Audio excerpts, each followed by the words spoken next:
What's going on, guys, and welcome to Highly and Alph Gaming. I'm your host, Alph, and today we're talking about Super Mario Maker 2. If you saw my top 5 most wanted Switch games, you know that I really wanted Mario Maker on the Switch, and I'm super happy we're getting it now. I haven't been this excited for a game since Odyssey, and that's probably because of just how much new stuff they showed us in the trailer. I hear you down in the comments, but Alph, the Direct happened like a million years ago, and everyone's already done a Mario Maker trailer analysis. To which I say, get out, Squidward, I do what I want. No, wait, Squidward, I didn't mean it. Well, today I'll be giving my thoughts on the Mario Maker 2 reveal trailer. One thing I should mention before we get started, it's impossible for me to have seen every single Mario Maker trailer analysis video out there, so if I have an idea that someone else already had or an idea that's already been proven wrong, I promise I'm not trying to copy anyone. I may not have come up with the ideas first, but I can assure you that I did in fact come up with all this stuff by myself. With that out of the way, let's get started. The first thing we see in the trailer is the inclusion of slopes, and this is of course a pretty big deal. The lack of slopes was probably the biggest complaint about the original Mario Maker, so it was nice to see them implemented here. I can't really see them changing the game beyond the obvious for a casual player like me, so instead I'll be talking about the thing we technically see just before the inclusion of slopes, the new menu. The menu in the first game was fine, but since the Switch doesn't have a touchscreen at all times, it was clear that some changes would need to be made for the sequel. There's no guarantee of the exact button configurations used to navigate this menu that I'm aware of, but here's how I'm thinking it'll work. You enter the course editing mode, and then you have the option to pull up a menu through the press of some button. You can then flick between different pages of the menu with what I would guess are the L and R buttons, and these pages are all sorted into different categories: enemies, blocks, items, that kind of thing. Once you're on a page, it looks to me like you can rotate the control stick around to select the item, enemy, or block you want to place. This could be entirely wrong for all I know, and Nintendo may have posted an exact controls layout on their website that I'm just too dumb to find, but if I am correct in assuming these controls, I really like them. It all looks very snappy and sleek, maybe even better than a huge grid of all the different items on the touchscreen. Okay, so after the opening bit, the trailer cuts to a brief cave-themed Mario World scene where we learn two things, one of which excited me greatly. The first thing you'll notice is these weird air-blowy guys, and while not groundbreaking at first glance, they look like they have potential, especially in puzzle levels. If they can lift items like POW blocks or P-switches, people way smarter than me could probably come up with some really cool ways to use them. Most importantly about this shot for me though is the fact that the scene takes place on a vertical level. If you saw the second video on my channel discussing my hopes for Mario Maker's future,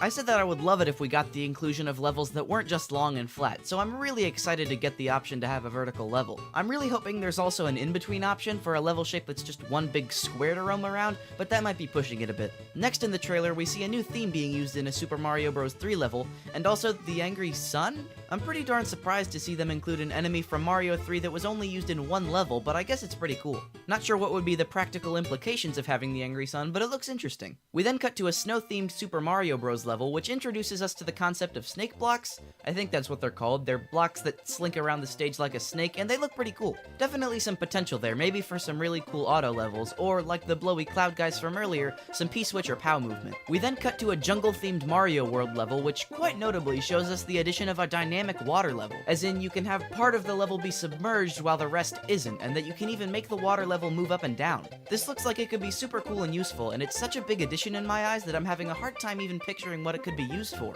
I guess you could use it in timed obstacle courses with underwater entrances to different secrets and stuff, but then you could probably just swim into there whenever you wanted. I hope they also add this feature for lava, because that would be much easier and more intense to use. You could give your players a limited amount of time to jump across some precariously placed platforms before they get consumed by the lava, kinda like that one Mario 3D World level. The next things we see in the trailer are some on-off switch blocks, and I honestly can't remember seeing these in any game before this. That doesn't matter though, because they have tons of potential, especially for puzzle levels and such. Having to time shell throws or something on a moving platform to hit one of the switch blocks would be pretty darn cool, and their usefulness in more traditional levels is pretty decently shown already in the trailer. Next we see the option to more precisely control the movement of an auto-scrolling level, and this is pretty cool. I can't say I used auto-scroll more than once or twice in the first Mario Maker, but I guess it'll be a nice option to have. Then we cut to what is probably the most surprising piece of information about the game, the addition of a Super Mario 3D World game theme, but as a 2D level. There's a 3D looking background and stuff off in the distance, but the level is still just a 2D Mario level. Those little ant trooper guys are in it, which is cool, along with the Super Bell and those snaky piranha plant things, but there are really three things about this new 3D World mode that fascinate me to no end. First and most obviously is the inclusion of clear pipes, which I actually thought changed up Super Mario 3D World immensely. It'll be really interesting to have a way to teleport Mario around the stage without reloading opening it via a door or something, and the idea of transporting shells or items through them has a lot of potential. The second notable thing about the 3D world levels to me was the shot we get of a bonsai bill being fired into the stage from a background,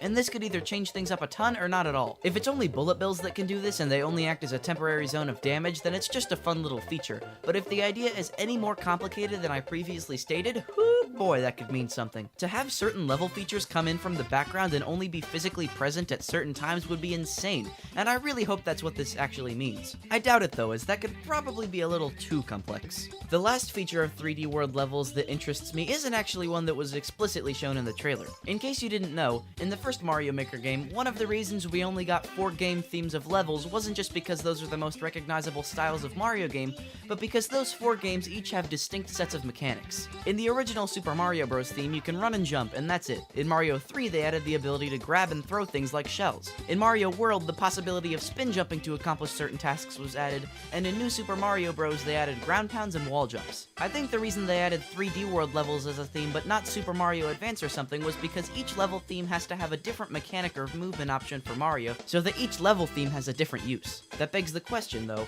what new Mario option is Nintendo adding to 3D world levels? It doesn't look like Mario has any new moves in the trailer, so what could it be? Long jumps were in 3D world, so that could be an option, but that really wouldn't change the game, and I think those might already be in the new Super Mario Bros. Theme. I can't remember. I honestly can't think of a new move that would work other than that, so maybe the adding of a new mechanic every time was just a coincidence and my theory is wrong. The trailer ends with a quick little reel of a bunch of minor new stuff being added to the game, but I've gone over pretty much all the big stuff, and having done so, what's my takeaway from the trailer? If you remember what I said in that Mario Maker predictions video I was talking about earlier, I said I didn't think it would be right to call the game a Mario Maker sequel, but after seeing this trailer, I wholeheartedly take that statement back. This game looks huge, and so much stuff was added that it would be a crime to call this game a port. In less than a minute and a half of trailer, Nintendo has me hooked on this game, and exponentially more excited to play Mario Maker on my Switch than I was before. I cannot wait to roll up my sleeves and make some Mario levels again, and believe me when I say that June can't come fast enough. Thanks for watching, everyone.